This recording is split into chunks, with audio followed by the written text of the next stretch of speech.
മത്തായി എഴുതിയ സുവിശേഷം 27-ാം അധ്യായം.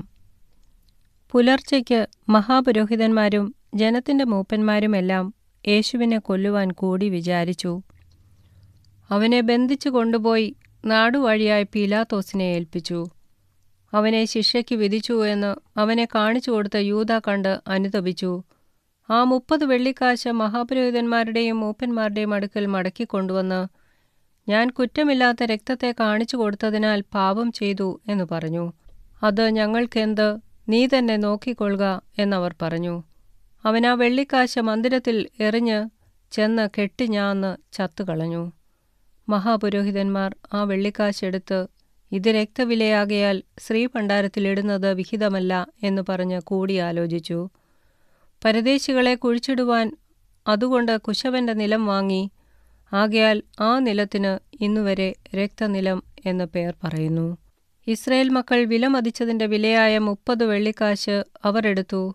കർത്താവ് എന്നോട് അരുളിച്ചെയ്തതുപോലെ കുശവന്റെ നിലത്തിനു വേണ്ടി കൊടുത്തു എന്ന് യിരെമ്യാപ്രവാചകൻ മുഖാന്തരം അരുളിച്ചെയ്തതിന് അന്ന് നിവർത്തി വന്നു.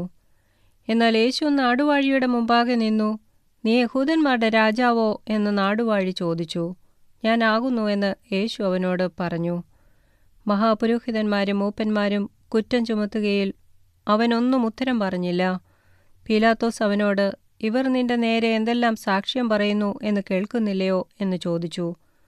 അവൻ ഒരു വാക്കിനും ഉത്തരം പറയായ്കയാൽ നാടുവാഴി അത്യന്തം ആശ്ചര്യപ്പെട്ടു. എന്നാൽ ഉത്സവ സമയത്ത് പുരുഷാരമിച്ചിക്കുന്ന ഒരു തടവുകാരനെ നാടുവാഴി വിട്ടയക്ക പതിവായിരുന്നു.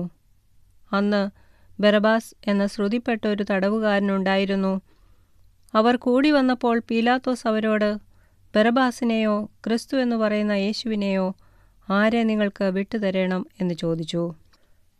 അവർ അസൂയ കൊണ്ടാകുന്നു അവനെ ഏൽപ്പിച്ചത് എന്നവൻ ഗ്രഹിച്ചിരുന്നു.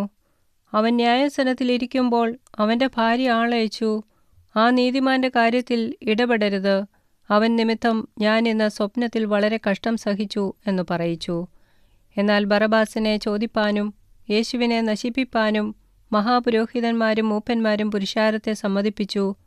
നാടുവാഴി അവരോട്, ഈ ഇരുവരിൽ ഏവനെ വിട്ടുതരണമെന്ന് നിങ്ങൾ ഇച്ഛിക്കുന്നു എന്ന് ചോദിച്ചതിന് ബറബ്ബാസിനെ എന്നവർ പറഞ്ഞു. പീലാത്തോസ് അവരോട്, എന്നാൽ ക്രിസ്തു എന്ന യേശുവിനെ എന്തു ചെയ്യേണ്ടു എന്ന് ചോദിച്ചതിന് അവനെ ക്രൂശിക്കണമെന്നെല്ലാവരും പറഞ്ഞു. അവൻ ചെയ്ത ദോഷം എന്ത് എന്ന് അവൻ ചോദിച്ചു. അവനെ ക്രൂശിക്കണം എന്നവർ ഏറ്റവും നിലവിളിച്ചു പറഞ്ഞു. ആരവാരം അധികമാകുന്നതല്ലാതെ ഒന്നും സാധിക്കുന്നില്ല എന്ന് പീലാത്തോസ് കണ്ടിട്ട് വെള്ളമെടുത്ത് പുരുഷാരം കാണുകെ കൈ കഴുകി, ഈ നീതിമാന്റെ രക്തത്തിൽ എനിക്ക് കുറ്റമില്ല, നിങ്ങൾ തന്നെ നോക്കിക്കൊള്ളുവീൻ എന്ന് പറഞ്ഞു. അവന്റെ രക്തം ഞങ്ങളുടെ മേലും ഞങ്ങളുടെ മക്കളുടെ മേലും വരട്ടെ എന്ന് ജനമൊക്കെയും ഉത്തരം പറഞ്ഞു. അങ്ങനെ അവൻ ബറബ്ബാസിനെ അവർക്ക് വിട്ടുകൊടുത്തു. യേശുവിനെ ചമ്മട്ടി കൊണ്ട് അടുപ്പിച്ച് ക്രൂശിക്കേണ്ടതിന് ഏൽപ്പിച്ചു. അനന്തരം നാടുവാഴിയുടെ പടയാളികൾ യേശുവിനെ ആസ്ഥാനത്തിലേക്ക് കൊണ്ടുപോയി പട്ടാളത്തെയെല്ലാം അവൻ്റെ നേരെ വരുത്തി. അവൻ്റെ വസ്ത്രം അഴിച്ച് ഒരു ചുവന്ന മേലങ്കി ധരിപ്പിച്ചു. മുള്ളുകൊണ്ട് ഒരു കിരീടം മെടഞ്ഞ് അവൻ്റെ തലയിൽ വെച്ചു. വലങ്കയിൽ ഒരു കോലും കൊടുത്തു. അവൻ്റെ മുമ്പിൽ മുട്ടുകുത്തി, യഹൂദന്മാരുടെ രാജാവേ, ജയ ജയ എന്ന് പരിഹസിച്ചു പറഞ്ഞു. പിന്നെ അവൻ്റെ മേൽ തുപ്പി കോലെടുത്ത് അവൻ്റെ തലയിലടിച്ചു. അവനെ പരിഹസിച്ചു തീർന്നപ്പോൾ മേലങ്കി നീക്കി അവൻ്റെ സ്വന്തം വസ്ത്രം ധരിപ്പിച്ചു ക്രൂശിപ്പാൻ കൊണ്ടുപോയി. അവർ പോകുമ്പോൾ ശീമോൻ എന്നു പേരുള്ള കുറേനക്കാരനെ കണ്ടു. അവൻ്റെ ക്രൂശ് ചുമപ്പാൻ നിർബന്ധിച്ചു. തലയോടിടം എന്നർത്ഥമുള്ള ഗോൽഗോഥ എന്ന സ്ഥലത്തെത്തിയപ്പോൾ അവന് കയ്പ് കലക്കിയ വീഞ്ഞ് കുടിപ്പാൻ കൊടുത്തു. അത് രുചി നോക്കിയാറെ അവന് കുടിപ്പാൻ മനസ്സായില്ല. അവനെ ക്രൂശിൽ തറച്ച ശേഷം അവർ ചീട്ടിട്ട് അവൻ്റെ വസ്ത്രം പകുത്തെടുത്തു. അവിടെ ഇരുന്നുകൊണ്ട് അവനെ കാത്തു. യഹൂദന്മാരുടെ രാജാവായ യേശു എന്ന് അവൻ്റെ കുറ്റസംഗതി എഴുതി അവൻ്റെ തലയ്ക്ക് മീതെ വെച്ചു. വലത്തുമിടത്തുമായി 2 കള്ളന്മാരെയും അവനോടുകൂടെ ക്രൂശിച്ചു. കടന്നുപോകുന്നവർ തലകുലുക്കി അവനെ ദുഷിച്ചു. മന്ദിരം പൊളിച്ച് 3 നാൾ കൊണ്ട് പണിയുന്നവനെ, നിന്നെ തന്നെ രക്ഷിക്ക, ദൈവപുത്രനെങ്കിൽ ക്രൂശിൽ നിന്ന് ഇറങ്ങി വാ എന്ന് പറഞ്ഞു. അങ്ങനെ തന്നെ മഹാപുരോഹിതന്മാരും ശാസ്ത്രിമാരും മൂപ്പന്മാരും പരിഹസിച്ചു. ഇവൻ മറ്റുള്ളവരെ രക്ഷിച്ചു, തന്നെ തന്നെ രക്ഷിപ്പാൻ കഴിയുകയില്ല. അവൻ ഇസ്രായേലിൻ്റെ രാജാവാകുന്നുവെങ്കിൽ ഇപ്പോൾ ക്രൂശിൽ നിന്ന് ഇറങ്ങി വരട്ടെ, എന്നാൽ ഞങ്ങൾ അവനിൽ വിശ്വസിക്കും.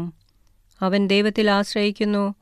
അവന് ഇവനിൽ പ്രസാദമുണ്ടെങ്കിൽ ഇപ്പോൾ വിടുവിക്കട്ടെ, ഞാൻ ദൈവപുത്രനെന്ന് അവൻ പറഞ്ഞുവല്ലോ എന്നു പറഞ്ഞു.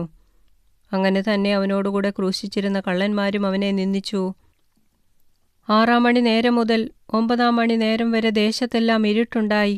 ഏകദേശം 9 മണി നേരത്ത് യേശു ഏലി ഏലി ലമ്മ ശബക്താനി എന്ന് ഉറക്കെ നിലവിളിച്ചു. എൻ്റെ ദൈവമേ, എൻ്റെ ദൈവമേ, നീ എന്നെ കൈവിട്ടത് എന്ത് എന്നർത്ഥം. അവിടെ നിന്നിരുന്നവരിൽ ചിലർ അത് കേട്ടിട്ട് അവൻ ഏലിയാവെ വിളിക്കുന്നു എന്ന് പറഞ്ഞു. ഉടനെ അവരിൽ ഒരുത്തൻ ഓടി ഒരു സ്പോങ് എടുത്ത് പുളിച്ച വീഞ്ഞ് നിറച്ച് ഓടത്തണ്ടിന്മേലാക്കി അവന് കുടിപ്പാൻ കൊടുത്തു. ശേഷമുള്ളവർ, നിൽക്ക, ഏലിയാവ് അവനെ രക്ഷിപ്പാൻ വരുമോ എന്ന് നോക്കാം എന്നു പറഞ്ഞു. യേശു പിന്നെയും ഉറക്കെ നിലവിളിച്ചു പ്രാണനെ വിട്ടു. അപ്പോൾ മന്ദിരത്തിലെ തിരശ്ശീല മേൽതൊട്ട് അടിയോളം 2 ചിന്തിപ്പോയി.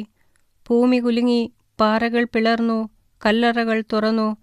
നിദ്ര പ്രാപിച്ച വിശുദ്ധന്മാരുടെ ശരീരങ്ങൾ പലതും ഉയർത്തെഴുന്നേറ്റ് അവൻ്റെ പുനരുത്ഥാനത്തിൻ്റെ ശേഷം കല്ലറകളെ വിട്ടു.